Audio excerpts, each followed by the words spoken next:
Bom dia, pessoal. Gravando então. Hoje a gente vai conversar sobre as teorias que existem sobre a origem da vida na Terra, tá? E após essa atividade, tem uma atividade avaliativa que já está ativa lá no Moodle para vocês, né, no EAD, e que será a última atividade avaliativa dessa sessão, a vida. Depois a gente começa a falar das células, tá? Vai ser o nosso próximo assunto.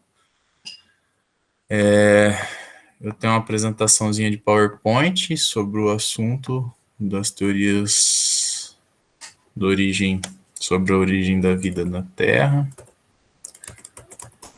Vou colocar aqui para apresentar para vocês.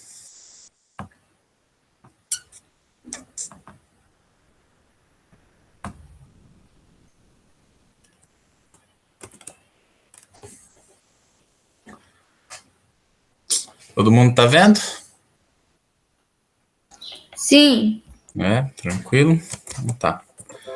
Bom, a gente vai conversar hoje então sobre as teorias sobre a origem da vida na Terra. Eu queria saber se vocês já ouviram alguma teoria sobre como a vida teria surgido em nosso planeta e o que vocês acham dessa teoria. E tem várias, né, professor? Tem várias? Conta uma pra gente. O principal é do Big Bang, né? Big Bang. Big Bang é uma teoria sobre a origem da vida na Terra, gente? Não é? Não, pera, não é. Calma, é. Ai, professor, não sei, tô confusa. E aí, Marcelo, já ouviu a teoria do Big Bang? Eu já ouvi falar, professor. Você lembra sobre o que ela fala, não? É sobre a criação do mundo, não é? Alguma coisa do universo, mundo? assim, eu não lembro. Alguma coisa do universo? Será que ela fala alguma Sim. coisa sobre vida? Não lembro, professor. O Felipe colocou aqui no. Você já viu, Felipe, sobre o Big Bang?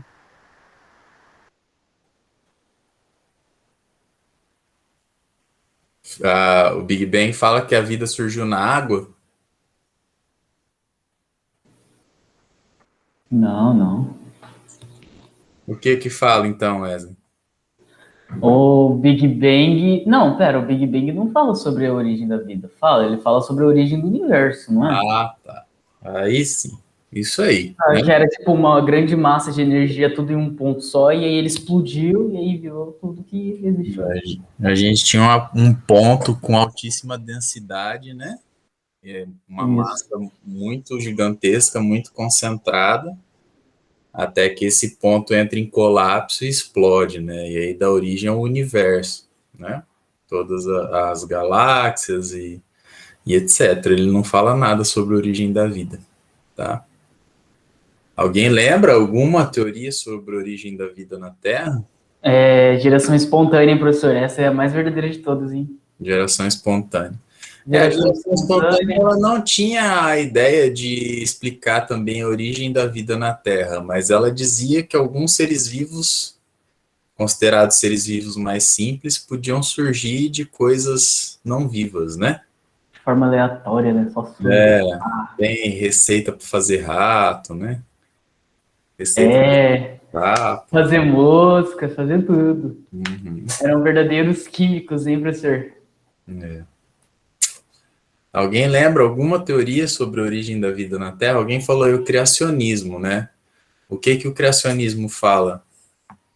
Que as coisas foram criadas. Peraí, eu tô escutando a minha voz, desculpa. Oi, Ricardo. Tá escutando a sua voz? Eu tava escutando a minha voz, mas era no meu computador. Enfim, que um ser maior criou as coisas na Terra de um jeito parecido de como elas são hoje. Aí você tem o criacionismo que é fixista, né? Que fala que as coisas foram criadas como elas já são hoje, né? Por Deus, né? Seria. Mas, assim, essa teoria, será que dá pra gente buscar evidências e testar isso? É entendida, será, como uma teoria científica?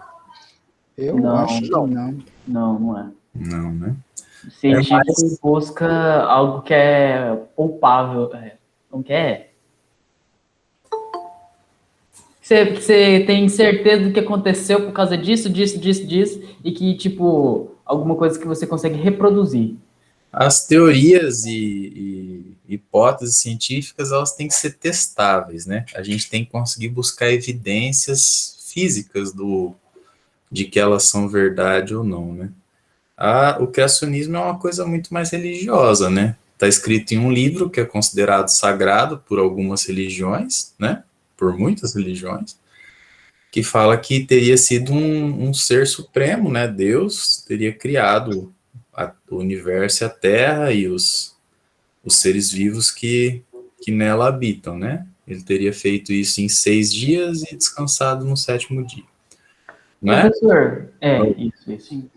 Professor, eu não lembro de tudo, eu não lembro o nome das teorias, mas eu lembro o que elas falam. Tem a teoria de que a vida iniciou no oceano, ou na água, no caso, e aí, por exemplo, a atmosfera não tinha poucos gases, era enxofre, metano, alguma coisa assim, oxigênio, e aí com raio e tudo mais, aí conseguiu criar, não lembro se era proteína ou... Não, criava aminoácido. Alguma coisa desse tipo aí, e aí deu espaço para a criação à vida. E uma outra que vem do espaço, que caiu os meteoros, e aí surgiu a vida no planeta Terra. Tem mais algumas, mas eu não lembro. Eu queria comentar sobre essa segunda teoria, que a vida teria vindo do espaço e tal, porque para alguma coisa viver aqui, ela precisa de um ambiente adequado, né? E se ela tivesse vindo do espaço, ela teria que ter chegado depois da Terra ter uma atmosfera do jeito que ela é hoje, dos mares serem como eles são hoje em dia, Talvez, e muitas outras coisas. mas não necessariamente, né? Porque a gente tem alguns seres vivos, a gente tem umas bactérias que são chamadas de bactérias extremófilas, né? Que elas vivem em locais que têm um ambiente totalmente diferente do que a gente tem aqui na superfície terrestre, né? Onde a gente está. Vivem em fontes termais com alta concentração de enxofre e altíssimas temperaturas, e são condições nas quais a maioria dos seres vivos que a gente conhece atualmente morreriam, mas elas estão vivendo naquele ambiente, né? Então, se a nossa Terra primitiva, de quando teria caído esse meteoro com vida, ela tem que dar condições para aquele ser vivo que está chegando, e talvez as condições que aquele ser vivo que está chegando precisa são diferentes do que a maioria dos seres vivos que a gente tem hoje, né? Mas eu acho que já teria vida na Terra depois que esse meteoro teria caído aqui, porque como eu posso falar? Os meteoros, eles não vêm do nada, então a Terra já teria uma certa idade, e outros planetas, outras estruturas pelo espaço já teriam uma certa idade que ia culminar nesse menino meteoro. Uma coisa interessante é que, assim, essa teoria que teria vindo do espaço por um meteoro, ela não explica a origem da vida, né? Ela explica a origem da vida na Terra, né? Chegando na Terra, né? Chegando de algum lugar na Terra. Ou seja, ela não tem a intenção de falar como que a matéria teria se organizado para gerar um ser que é capaz de se autorreplicar, de reproduzir e de se adaptar às condições ambientais apresentadas, né? Vocês lembram das outras aulas que a gente conversou um pouquinho sobre quais características que um objeto tem que ter para a gente considerar ele como um ser vivo, né? Teve toda aquela discussão sobre os vírus serem seres vivos ou não, lembram disso? Eu lembro, professor, eu lembro. Então. Lembro. Que características que uma coisa precisa ter para ser considerado um ser vivo? Vida. Vida. Tem que conseguir se reproduzir, ter mutações genéticas e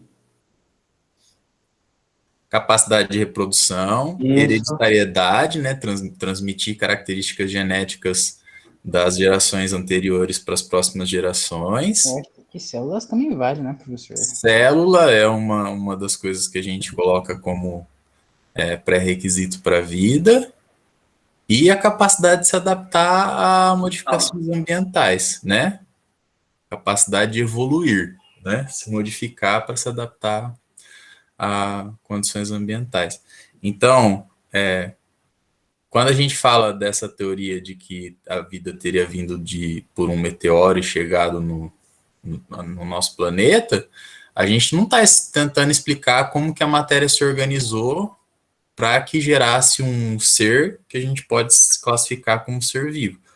Mas a gente está tentando, tá dizendo assim, tipo, em algum lugar no universo essa vida surgiu, e aí ela chegou aqui, através de um corpo celeste, né? Um meteoro aí, um meteorito, né, que caiu aqui, e que mesmo passando pela atmosfera, né, muito calor, o impacto e etc., e mesmo a Terra tendo condições muito inóspitas, foi capaz de fazer com que seres vivos se desenvolvessem, né? Mas é isso, eu acho assim, vocês têm, pelo que vocês me falaram, vocês têm uma boa noção do que tem, né, das teorias que existem, assim, que são apresentadas para o ensino médio, e aí a aula aqui vai ser mais para vocês fixarem esses conteúdos aí antes da atividade avaliativa de vocês, tá? Então vamos lá, teorias sobre a origem da vida na Terra. Vou colocar um ponteiro aqui para melhorar um pouquinho a possibilidade. Bom, vocês já falaram um pouquinho sobre o criacionismo. Eu só pus essa foto aqui para dizer que eu não vou falar sobre o criacionismo, porque o criacionismo não é uma teoria científica, né? Não encontra apoio em estudos, em evidências. Então, eu deixo para a religião essa discussão sobre o criacionismo, tá? E como é de costume, de forma geral nas minhas aulas, eu trago alguma questão relacionada ao assunto que vai ser tratado para a gente conversar no começo da aula, e depois a gente termina de fazer essa questão no final, né? Então, em certos locais, larvas de moscas criadas em arroz cozido são utilizadas como isca para pesca. Alguns criadores, no entanto, acreditam que essas larvas surgem espontaneamente do arroz cozido, tal como preconizado pela teoria da geração espontânea. Essa teoria começou a ser refutada pelos cientistas ainda no século XVII, a partir dos estudos de Redi e Pasteur, que mostram experimentalmente que seres vivos podem ser criados em laboratório. A vida se originou no planeta a partir de micro-organismos. O ser vivo é oriundo da reprodução de outro ser vivo pré-existente. Seres vermiformes e micro-organismos são evolutivamente aparentados. Vermes e micro-organismos são gerados pela matéria existente nos cadáveres e nos caldos nutritivos, respectivamente. Qual vocês acham que é a alternativa correta dessa questão? Você. Letra C? Então anotem aí, no final a gente vai resolver ela, tá? Essa outra. Apesar da grande diversidade biológica, a hipótese de que a vida na Terra tenha tido uma única origem comum é aceita pela comunidade científica. Uma evidência que apoia essa hipótese é a observação de processos biológicos comuns a todos os seres vivos atualmente existentes. Um exemplo de tal processo é o desenvolvimento embriológico, a reprodução sexuada, a respiração aeróbica, a excreção urinária ou a síntese proteica. Qual desses processos que vocês acham que é praticamente igual e acontece em todos os seres vivos? B. Reprodução sexuada? E, Professor, mas, síntese proteica. E, síntese proteica? Então a gente tem aí reprodução sexuada, síntese proteica. Mais alguma? Alguém acha que pode ser? Eu acho que é a porque as A, plantas também se reproduzem, não é? Elas, desenvolvimento embrionário. é. Tá. Então, nessa a gente tem um pouquinho de dúvida, né? Na anterior, parece que vocês estão bem seguros em falar que é a C, né? Nessa a gente tem algumas possibilidades, vamos ver se até o final da aula a gente resolve isso, tá? Então, vamos falar sobre a teoria da geração espontânea ou abiogênese. Ela data lá do início do século XVII, e ela dizia que algumas formas de vida podem surgir de matéria sem vida, como larvas, lagartos, girinos, ratos. Então, a teoria da biogênese ou geração espontânea, ela trazia até algumas receitas, né, para fazer rato, fazer larvas. Mas ela foi refutada, e ela começou a ser refutada e deixada de lado com uma experiência que é a experiência de Redi. Redi pegou 3 pedaços de carne e colocou em potes separados, né? Em um ele pôs uma tampa que vedou esse pote. No outro ele pôs uma rede que impossibilitava o acesso dos insetos à carne, mas deixava que o ar passasse. E outro ele deixou aberto. E começou, e com isso ele demonstrou que as larvas de mosca só surgiam naquele pedaço de carne quando a mosca tinha acesso a ele, né? Então, que essas larvas teriam vindo de outras moscas que pousaram nesse pedaço de carne. Professor, uma perguntinha. Esses caras eles deviam ser muito, muito lesados, porque você consegue ver o ovo da mosca. O que eles achavam que era? Os trocinhos brancos que tinha quando a mosca surgia do nada. Pois é, eu também não sei, mas assim, para você ter uma ideia, assim, foi só agora no século XIX que as pessoas foram entender que quando acontecia da mulher ficar grávida, era porque tinha um espermatozoide que chegava num óvulo. Eles não conseguiam, eles sabiam que era o ato sexual que acabava gerando gravidez, né?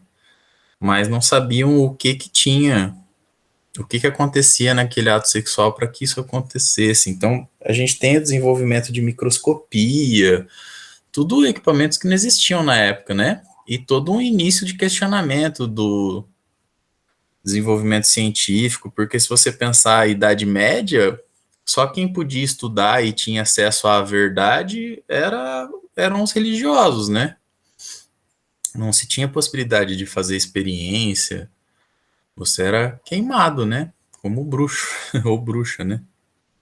Então, assim, era complicado esse desenvolvimento mesmo. Então, tem todo um contexto histórico que a gente pode, de repente, tentar conversar com o professor de história para que ele nos coloque nesse ambiente. E eu apoio em uma aula conjunta, hein? De repente pode ser uma possibilidade. Com quem que vocês têm história hoje em dia? A gente não tem história ainda, professor. Não? Não. Tem história. Eu só conheço, só lembro assim agora do professor Adilson de história, eu não lembro de outro. Se tem outro professor, mas eu posso tentar falar com ele. Aí a gente vê se consegue fazer alguma coisa nesse sentido. Beleza? Beleza. Bom,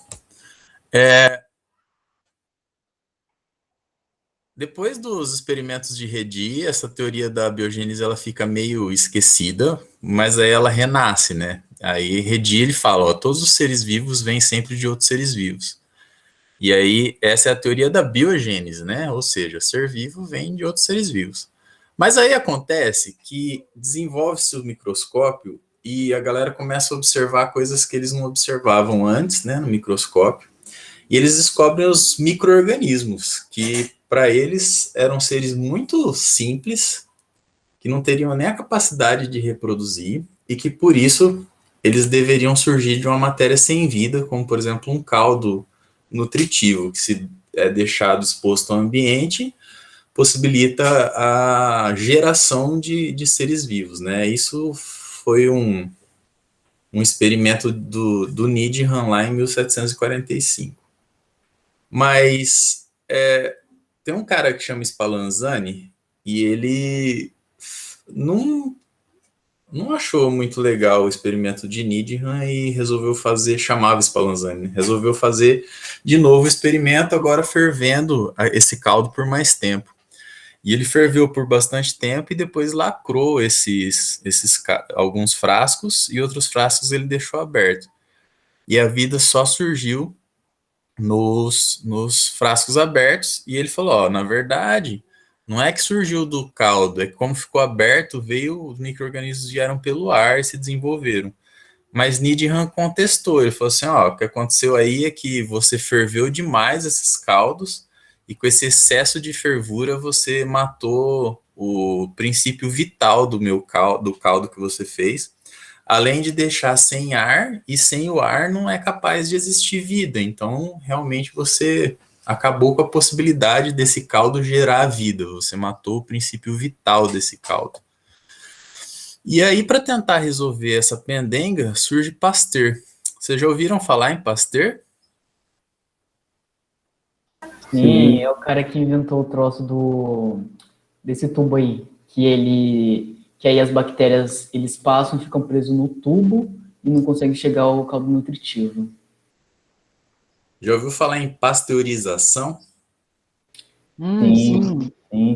É o leite pasteurizado, suco Leite pasteurizado. pasteurizado, suco pasteurizado, açaí, né, pasteurizado, ovo pasteurizado. Lá eu morei um tempo na Finlândia, em 2014, e lá no mercado, igual, não tem essas caixinhas de leite e suco que a gente compra, assim, no mercado? Tinha uma caixinha com ovos. Era 1 litro de ovo pasteurizado. Aí você abria a caixinha assim e despejava e ia caindo os ovinhos, assim, né? Meu Deus. Como que eles pasteurizavam o ovo? Pois a pasteurização é um processo de choque térmico, né? Você expõe a uma alta temperatura e depois dá um choque térmico para temperatura negativa, e isso mata todos os micro-organismos. Mas o ovo vinha cru ou cozido? Não, era cru. Eu não sei. Como que eles Um processo de pasteurização muito eficiente, que mantinha o ovo cru. E se você despejasse na frigideira, ele fritava, igual o ovo. Genial. Acho que eles têm um pouquinho de medo de salmonela. Então, eles têm bastante medo dessas coisas. A gente aqui no Brasil come ovo com gema mole, tá ligado? A gente tem medo de salmonela, nada. De casa. Outra coisa que eles têm bastante medo lá, que eu achei interessante, é panela de pressão. Não existe panela de pressão, assim, doméstica de uso em casa. É tudo... tem só para grandes restaurantes e tal, mas para uso doméstico não tem. Eu achei interessante. Mas... Professor, mas panela de pressão vira bomba, é louco demais. Sei lá, eu uso aqui em casa bastante. Feijão, mandioca, essas coisas, tudo panela de pressão. Tudo panela de pressão, mas é que o bagulho vira uma bomba se não funcionar a trava de segurança lá. Bom, mas por que o Pasteur está aqui? Ele fez um experimento que era o seguinte. Bom, então o cara lá falou que tem que ficar em contato com o ar e que não pode ferver muito, porque senão eu mato o princípio vital do caldo. Aí ele pensou em um jeito de manter o caldo em contato com o ar, mas mesmo assim ver um jeito para que os micro-organismos não se desenvolvessem. E aí o que ele fez? Ele pegou um balão volumétrico, que é esse balão de vidro, tá? Aqueceu o caldo lá e fez com um maçarico um pescoço de cisne nesse balão de vidro, mantendo a possibilidade do ar entrar e sair, mas o que acontecia é que quando o ar tinha que fazer essa curva aqui, os micro-organismos, a poeira, tudo, era decantado por sedimentação mesmo aqui nessa curva do gargalo. E o ar que chegava lá no caldo estava estéreo. Então ele deixou lá quieto e nada aconteceu, nada foi criado dentro desse caldo, esse caldo ficou preservado lá dentro. E aí ele pegou e quebrou esse pescoço de cisne. E quando ele quebrou esse pescoço de cisne, as bactérias se desenvolveram. E outro experimento que ele fez é depois de um tempo, que ele não quebrou o pescoço de cisne, ele tampou com o dedo a boca aqui, né? E virou esse gargalo até que o líquido chegasse no gargalo e voltou o líquido para dentro do balão e lá dentro os micro-organismos se desenvolveram. Ou seja, esse caldo e a quantidade de ar é suficiente para que a vida se desenvolva nesse caldo, mas ela só se desenvolve porque os micro-organismos chegam pelo ar. Se eu tenho um sistema de filtro ou alguma coisa que impeça que esses micro-organismos cheguem, a vida não se desenvolve. Ou seja, o que passou a vigorar a partir daquele momento foi a biogênese, que todo e qualquer ser vivo tem origem em outro ser vivo e não em matéria não viva. Ficou claro, gente? Sim. Bom, Sim.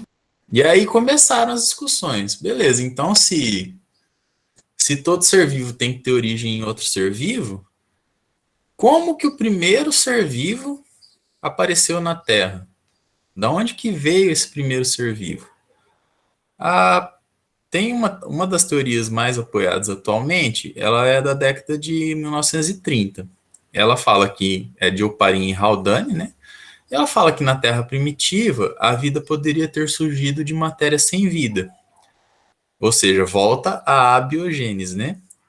De substâncias orgânicas ao longo de milhões de anos que teriam possibilitado o surgimento dessa vida. Então, a gente teria uma Terra primitiva com uma atmosfera totalmente diferente da atmosfera que a gente tem hoje. É só a gente pensar o seguinte, o oxigênio, qual que é a origem do oxigênio que a gente tem na nossa atmosfera atualmente? Algas. Algas, plantas, né? Seres fotossintetizantes, não é? Que tem a capacidade de pegar o gás carbônico do ambiente e transformar esse gás carbônico em glicose e jogar o oxigênio fora, não é isso? Então, quer dizer, se não tinha plantas, não tinha oxigênio. Se não tinha algas, não tinha oxigênio. O que tinha, então? Tinha hidrogênio, tinha o nitrogênio, amônia e metano. Além disso, muito vapor d'água, porque eu tinha muito calor dos vulcões, eu tinha muita radiação ultravioleta, porque ainda não tinha camada de ozônio. E esse excesso de vapor d'água e altas temperaturas provocava muitas tempestades e muitas descargas elétricas. Com esse ambiente, ele teria possibilitado a combinação dessas substâncias químicas até formar moléculas orgânicas grandes, como aminoácidos, açúcares, ácidos graxos. Foram se formando várias moléculas orgânicas grandes, até que em algum momento conseguiu surgir um ácido ribonucleico, que se postula que teria sido RNA, que é uma molécula que é capaz de se autorreplicar com muita facilidade e é mais instável do que a molécula de DNA. Então, esse RNA teria se replicado diversas vezes e teria acontecido um isolamento desse RNA do ambiente externo, gerando os primeiros seres vivos. Tá? Essa é a teoria de Oparin e Haldane. Tudo bem, gente? Tudo. Alguma dúvida ou comentário? Não? Não. Não, professor. Então. Mas como era essa atmosfera primitiva e que gerou essas primeiras moléculas orgânicas? Ela teria a idade de 4 bilhões de anos, né? Quase 4 bilhões de anos. Lá estariam presentes vários vulcões jorrando lavas e gases, com quedas constantes de meteoritos, relâmpagos, altas temperaturas e muita radiação ultravioleta. Nessa atmosfera primitiva estariam presentes o metano, o amoníaco, o hidrogênio e vapor d'água, que são os elementos básicos das moléculas orgânicas, que são os principais compostos dos seres vivos. Não teria oxigênio, porque o oxigênio ele oxidaria todos os compostos orgânicos que fossem surgindo. O oxigênio é bem agressivo, né, na reação. Então, vocês já, por exemplo, deixaram café em garrafa térmica e depois foram tomar, depois de um tempo pronto? É o quê? Acho que não é, professor. Não? Fazer um café assim, colocar na garrafa térmica de manhã e tomar depois do almoço. Já fizeram isso? Já fiz. Não, nunca fiz. O sabor muda, Eduardo, ou é o mesmo? Muda. Fica mais, como é que fala? Fica na temperatura ambiente, né? Não fica mais quente. Não tô falando de se a garrafa térmica for boa, a temperatura se Não, mantém. sim. Mas e o sabor? Não, o sabor continua. O sabor não muda muito, não. Eu acho que vocês estão com o paladar meio... O Será que vocês sabor estão muda, com professor. Covid? Se você não limpar a garrafa, fica uns bagulho velho de café lá e deixa o café com gosto de velho.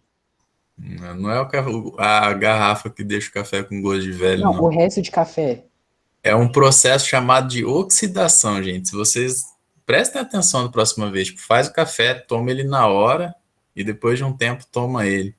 Ele vai ter um sabor totalmente diferente, assim, pelo menos eu mesmo pós-Covid eu sinto essa mudança, e se perguntar para a maioria do pessoal que tem o costume de tomar café, vai sentir também. Um café fresco, recém-feito, tem um sabor totalmente diferente do café e ficou um tempo parado. E isso é devido ao oxigênio do ar. O oxigênio oxida aquele café. Ou já deixaram banana descascada um tempo? Já. Ela não muda de A cor? casca dela também é por oxidação? É. Oxidação, tá? Maçã também? Maçã também, ela muda de cor. Professor, perguntinha aí. Será que não é oxigênio que mata nós, então? O oxigênio, ele tá constantemente tentando nos matar. Vocês já ouviram falar em Meu Deus, nosso organismo é burro demais, cara. substâncias antioxidantes? Em o quê? Substâncias antioxidantes que o pessoal usa muito para esconder sinais de envelhecimento da pele e tal. Olhinho de O creme é fogo. rico em antioxidante, né? Já. Não é Então, esse ácido. porque o oxigênio está nos oxidando, e sim, ele vai nos matando aos poucos, mas o nosso corpo tem antioxidantes. Na nossa alimentação, muitas frutas, verduras são ricas em antioxidantes, que reduzem essa ação e possibilitam A gente continua vivo, né? Ô, mas- professor, mas igual que é o sentido? Nosso organismo é meio burro, né? Por que foi aceitar oxigênio?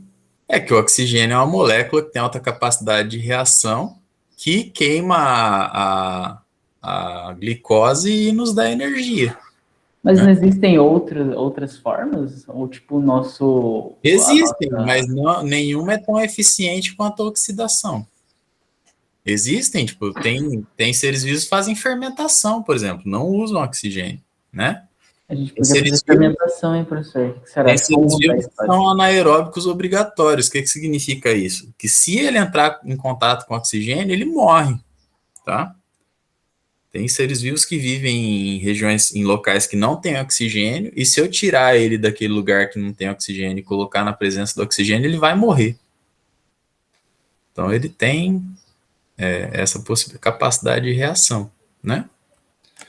Bom, além dessas moléculas, a gente tinha outras, como por exemplo o monóxido de carbono, o ácido sulfídrico, acho que é sulfídrico, e o gás carbônico. Além disso, a gente teria uma alta taxa de radiação ultravioleta, que daria energia para as reações químicas, e as substâncias orgânicas que fossem sendo criadas, elas ficavam intactas porque o oxigênio não destruía elas, porque o oxigênio não existia. E iam se acumulando em grande quantidade e riqueza no oceano lá primitivo, da Terra primitiva, né? Então essa é a revisão da teoria de Oparin. Mas isso é testável? Essa teoria de Haldane e Oparin é testável? Bom, Miller, em 1953, tentou fazer isso. O que ele fez? Ele criou um ambiente isolado, com tubos e frascos de vidro. Desse ambiente, ele retirou todo o ar através de uma bomba de vácuo e colocou lá dentro os gases que Oparin e Haldane diziam que existiam nesse ambiente primitivo, né? Então, a água fervente, ela subia aqui, passava por um balão que simulava tempestades com raios, né? Um condensador que fazia com que esses gases se condensassem, em um local, uma armadilha para retirada de amostras. Em uma semana, com esse sistema funcionando de forma fechada, ele obteve moléculas orgânicas complexas, que são os aminoácidos. E essa experiência passou a ser tida como uma evidência de que a teoria de Haldane e Oparin tem respaldo científico e que realmente poderia ser uma possibilidade de como a vida teria surgido na Terra. Ok? Legal, né? Ah, mas e as primeiras células? Bom, nessa mesma época que Miller fez essa experiência, tinha um cara chamado Walter Fox que demonstrou que os aminoácidos eles têm a capacidade de, sozinhos, né, sem ser vivo atuando, se unirem e formarem peptídeos, como sulfetos e silicatos. E os sulfetos e silicatos presentes em rochas primitivas poderiam funcionar como catalisadores dessa reação, fazendo com que essa reação acontecesse mais rápido. Esses sulfetos e silicatos estão presentes em fendas hidrotermais, por exemplo. E ele demonstrou que proteínas em solução de água quente podem produzir pequenas vesículas, que são chamadas de microsfera. E essas microesferas podem ter um tipo de metabolismo primitivo. Então aqui a gente tem, né, no microscópio, essas microesferas de proteínas com esse ambiente isolado de alguma forma. E Oparin chamou isso de coacervados, que seriam esses princípios de moléculas que se autorreplicam e são isolados, né? Que teriam evoluído para a vida. Mas é lógico que lembrando que os coacervados não são seres vivos, porque vivo só se apresentar metabolismo, reprodução, hereditariedade e evolução. Ok? Bom, essa célula primitiva, ela teria que ter uma membrana de lipídio com permeabilidade seletiva, ela teria que ter controle de síntese de enzimas e proteínas, ela teria que ter metabolismo, capacidade de se replicar, e para tudo isso acontecer, ela tem que ter um ácido nucleico. E o DNA é um ácido nucleico extremamente complexo. Por isso, quem defende essa teoria do surgimento da vida diz que os primeiros seres vivos teriam como ácido nucleico RNA, ou uma molécula de pré-RNA, que seriam moléculas que têm que ser capazes de se autorreplicar, fazendo a reprodução, possibilitando mutações, geração de novas características e evolução. O DNA teria surgido depois e tomado o espaço do RNA porque ele é uma molécula mais estável. Então, para esse momento de início de surgimento da vida, seria melhor uma molécula mais simples, com uma alta taxa de mutação, porque geraria uma grande variabilidade de proteínas e possibilidades de adaptação, e depois, já surgida a vida, o DNA passa a ser mais interessante, porque o RNA podia ser destruído, como ele tem uma alta capacidade de mutação, né, baixa taxa de correção de replicação. E quanto ao metabolismo, existem duas teorias vigentes. Uma é da hipótese heterotrófica, ou seja, os seres vivos teriam surgido primeiro, que são aqueles que se alimentam de outros que não fazem o seu próprio alimento, né? E eles teriam surgido comendo uns aos outros por autotrofismo. Desculpa, por autotrofismo não. O autotrofismo é muito complexo. Essa capacidade de gerar seu próprio alimento é muito complexa. Por isso eles seriam heterotróficos e se alimentariam de matéria orgânica disponível no ambiente. E a absorção de molécula orgânica é bastante simples nesses mares primitivos, né? Como não havia oxigênio, esses seres vivos seriam fermentadores, ou seja, não usariam oxigênio na quebra das moléculas orgânicas. Eles teriam provocado uma mudança no planeta, né, transformando os gases que existem na atmosfera, e aí esse planeta, com o tempo, foi se resfriando, o que dificultou a produção de moléculas orgânicas, teve um aumento da população de organismos e começou uma escassez de alimento que teria culminado com o surgimento dos autotróficos.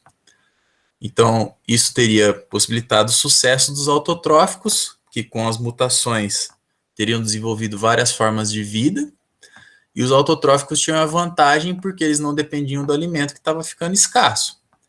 E os primeiros, as bactérias que usavam o gás sulfídrico seriam esses autotróficos. Depois teriam surgido os que usam a água, e isso aumentou o oxigênio na atmosfera, e 2,3 bilhões de anos atrás, o oxigênio já é abundante na Terra. Então, dos 3,9 bilhões, que seria quando a Terra teria surgido, até os 2,3 bilhões, o oxigênio não é um gás comum na atmosfera, não se encontra registro em rocha e coisas assim.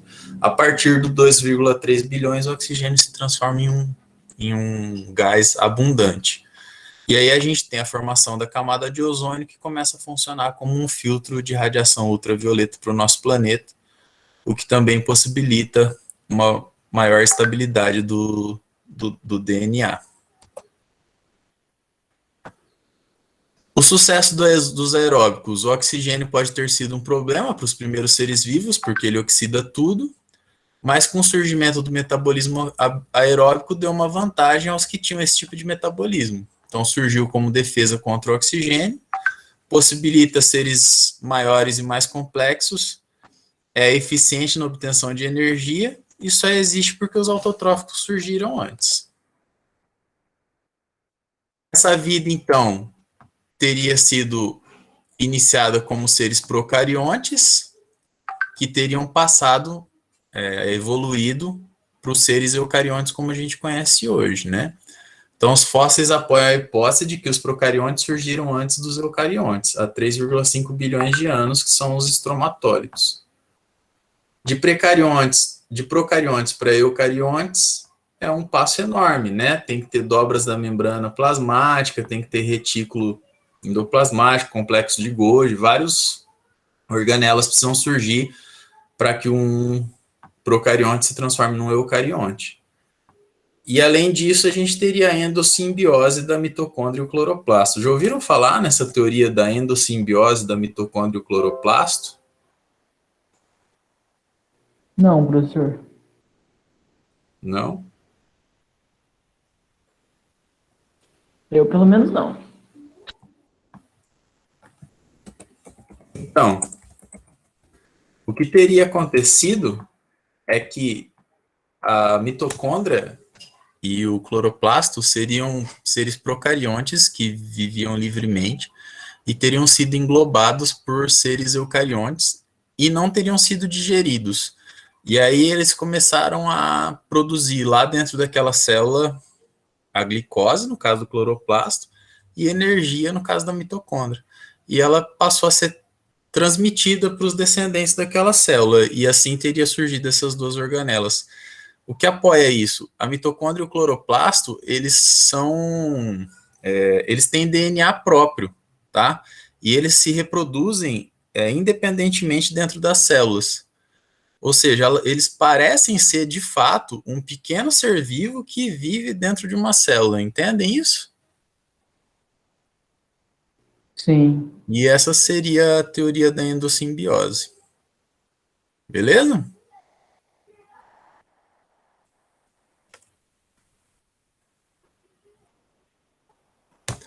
Bom, e aí teria surgido toda a vida como a gente conhece, né? Os animais, as plantas, os fungos, os protozoários e as bactérias. Além dos vírus que ficam em algum lugar que a gente não sabe muito bem ainda qual que é, tá? E essa seria a árvore filogenética da vida, né? As bactérias, as arqueobactérias e os eucariontes. Aqui os procariontes e aqui os eucariontes. Outras teorias sobre a origem da vida na Terra.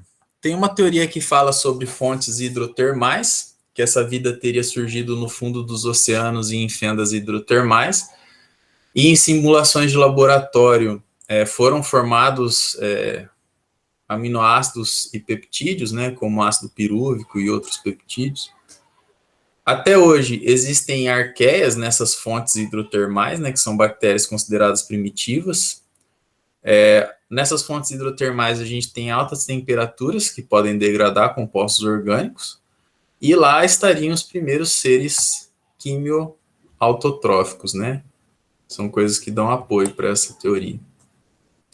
Outra teoria, a teoria da panspermia, que a gente tinha conversado, que são esporos ou micro-organismos que vieram parar na Terra através de meteoritos, e esses cometas ou meteoritos teriam trazido, né, esses compostos orgânicos do espaço, tá?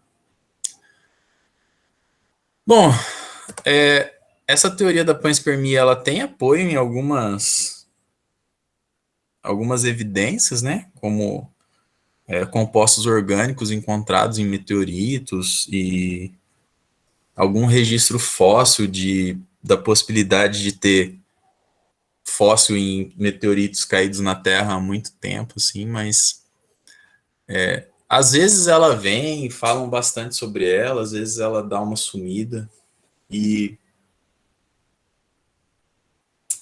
essas teorias, elas oscilam, né? Ora uma tá em alta, Professor, ora... é porque a verdade verdadeira é que ninguém sabe o que aconteceu. essa é a verdade, né? A gente tenta especular, né? Tenta buscar evidências, cada um defende um ponto de vista, e assim um vai contestando o outro, e é assim que a ciência vai crescendo, né? Vai se desenvolvendo. Essa E a discussão, gente acaba tendo certeza de certas coisas e essa, menos certezas em outras.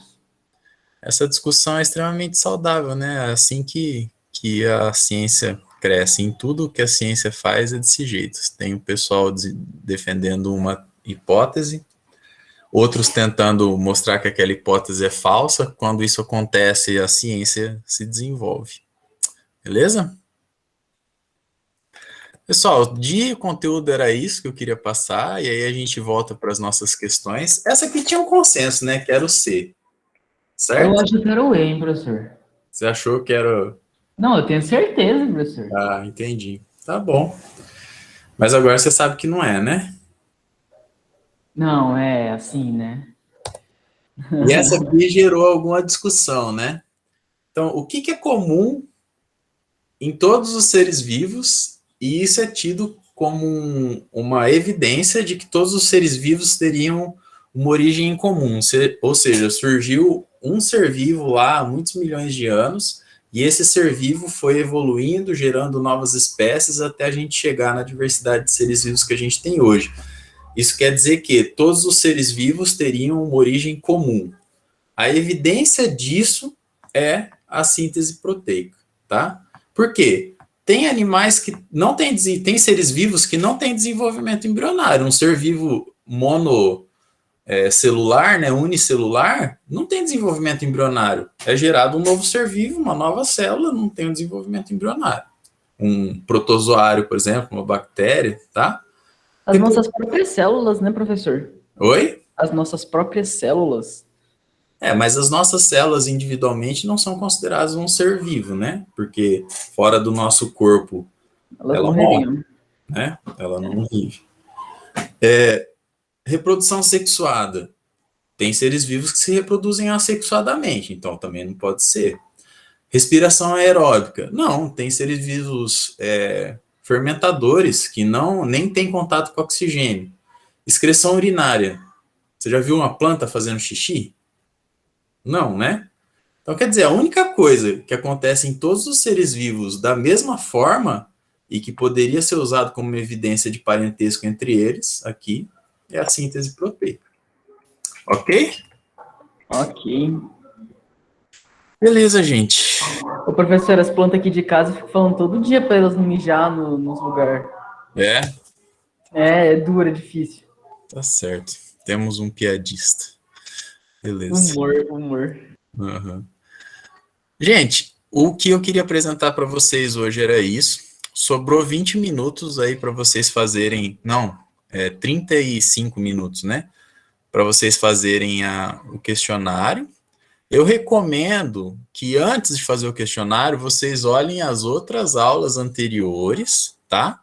E aí, para estudar, nem que seja uma passada nos slides e tal, porque nesse questionário é cobrado tudo da sessão à vida, é o questionário de finalização da sessão à vida, tá? Foi bem, Felipe?